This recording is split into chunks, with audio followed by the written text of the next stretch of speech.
Alright everybody, welcome back to Bookverse. Today we are going to do Grant Morrison's Animal Man Volume 1. Let's get to it.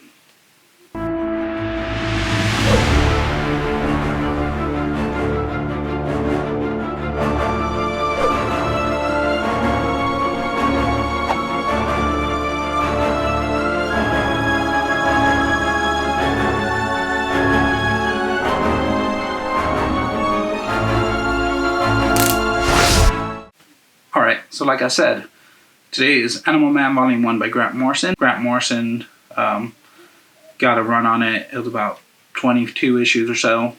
This one, Volume 1, collects issues 1 through 9. There are different collections now, and you could even find an omnibus and other versions of it. The one I have collects 1 through 9, so that's what I'm going to be going over this time around. So, this graphic novel, definitely different. Again, it's not like superheroes necessarily. Grant Morrison kind of introduces you to Animal Man, and then he kind of starts going down the Grant Morrison rabbit hole. So the beginning kind of starts off pretty straightforward. He's a superhero. He wants to get back in the game. He gets a new costume. He kind of wants to be famous, kind of like your Booster Gold. Wants to be in the magazines and stuff like that.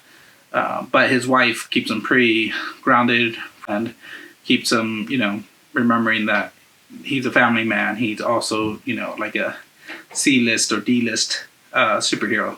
He's not Superman. He's not Batman. Many people don't even know him. So it's kind of cool. It's kind of nice to see and read and get introduced to other characters other than just the main characters, the A-listers. So, starting off, it starts off really good. And then Grant Morrison starts kind of jumping into what the story's going to be about. So there's these, the Animal Man gets called for a job. There's like this animal testing lab kind of thing going on. And there's some mysterious beast creature man also heading his way towards the city. As the story develops, the lab wants Animal Man to kind of figure out what's going on. Why did these kind of creatures merge and stuff like that? Animal Man and the Beast get into an altercation, and he rips off Animal Man's arm. And this is like the second issue. And you're just like, what? Typically your superheroes aren't getting mutilated, So again, it's a very mature line. You got mature themes and more graphic violence. So that's kind of the cliffhanger too, and you're just like, what? Barely issue 2, and he gets his arm ripped off and beat up by this beast dude. By issue 3, he regrows it though. Of course, he absorbs and is able to emulate animal characteristics. So lizards and stuff like that, they regrow limbs. So he was able to regrow his arm. And then the beast goes over to the lab, and you find out that one of his friends, it's an ape, is actually being tested on there, and that's why he came and attacked and did all this stuff. You do get some backstory to the beast. He's like the protector of the foreign land, and he protects the animals and people and stuff like that. And there's this one time where he went away, and then they ravaged his lands, and so. He kind of has a tragic backstory, but he's a good guy. You get a lot of kind of animal cruelty awareness in this book. I think that's what Grant Morrison's goal was at the time. He had recently become like vegetarian in real life and stuff like that. So he would emulate his personal feelings into the book. So in the book also, Animal Man becomes vegetarian, and so the animal cruelty and testing and stuff like that is a big issue brought up into the book because of it. The Beast is able to get his friend out, and they end up going to San Diego Zoo, and unfortunately his friend ends up dying. The ape ends up dying, and it's a heartfelt, he just trying to protect his friend. And then there's also kind of these backup stories with the family, so you kind of see what the family's doing and interacting. And there's this weird story in the background that doesn't really go anywhere, where the mom almost gets raped when she's out in the woods trying to find their cat.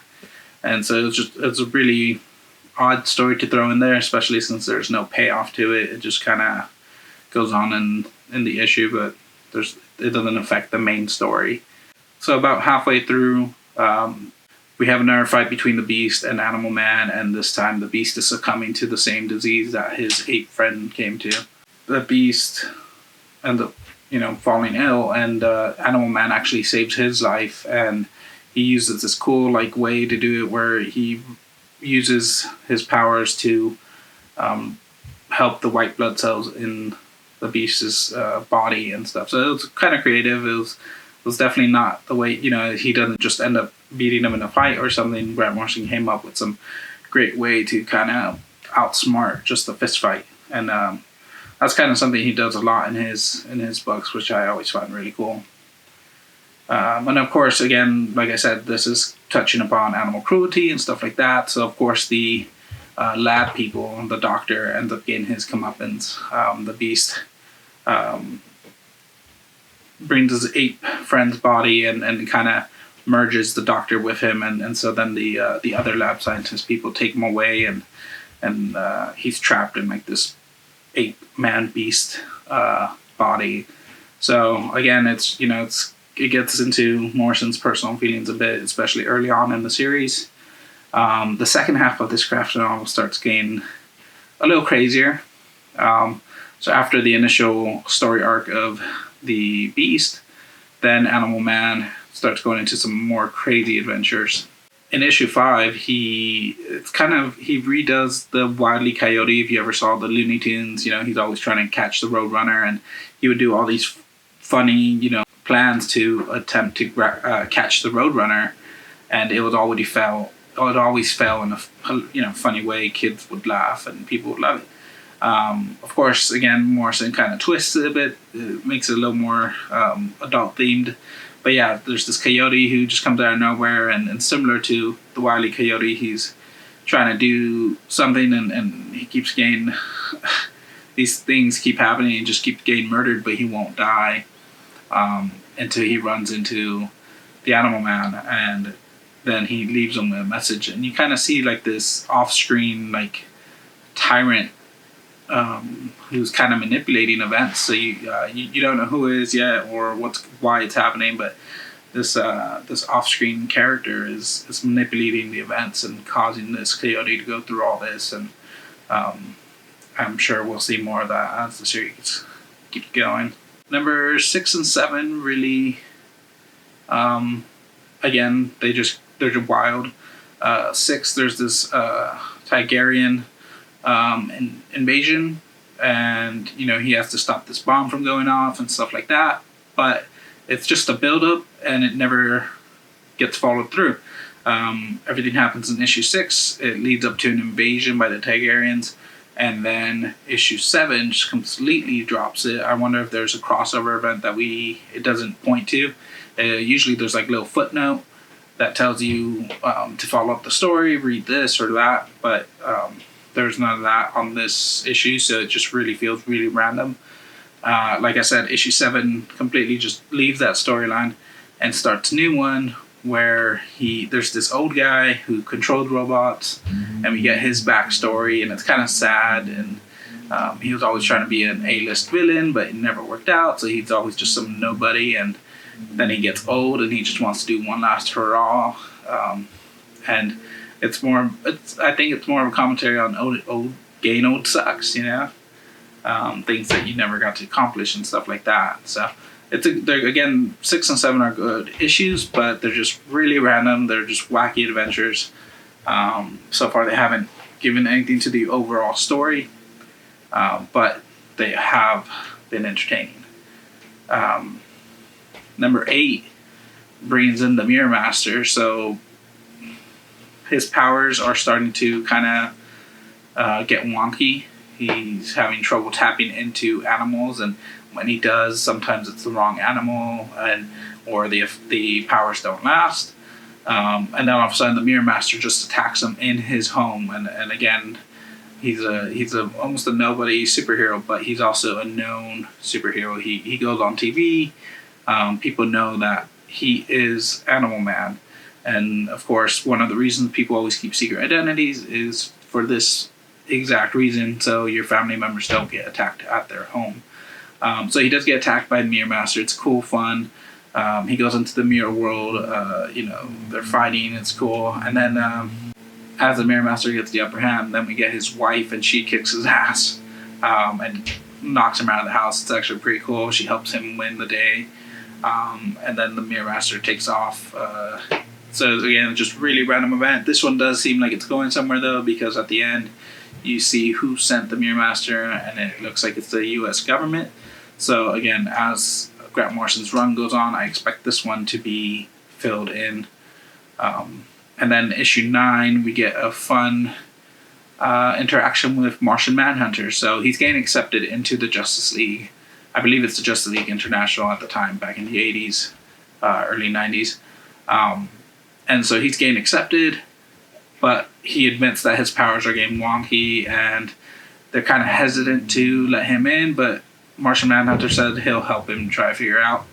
Again, the issue's kind of just a fun filler. They have some fun adventures with some bullies, and Martian Manhunter helps him out, helps his kid out because he's getting bullied. And he turns into like a big creature to scare off the bullies. So it's just a random issue, but again, I think it's leading somewhere because it's now he's getting introduced to the Justice League. So I'm assuming that's going to have an effect as the issues keep going. This was the first volume in Grant Morrison's. It's the first 9 issues in his Animal Man run. It's fun, entertaining. Again, he had about 22 issue run, so the story's not over yet. And like I said, it really feels like he was putting in his personal feelings and emotions and opinions into the character. And it kind of makes sense with this character, though. It's not like really random, like he bases his powers off animals. It kind of makes sense that he wouldn't want to eat animals, or that he's a little more on the animal rights side of things. So it worked out really well.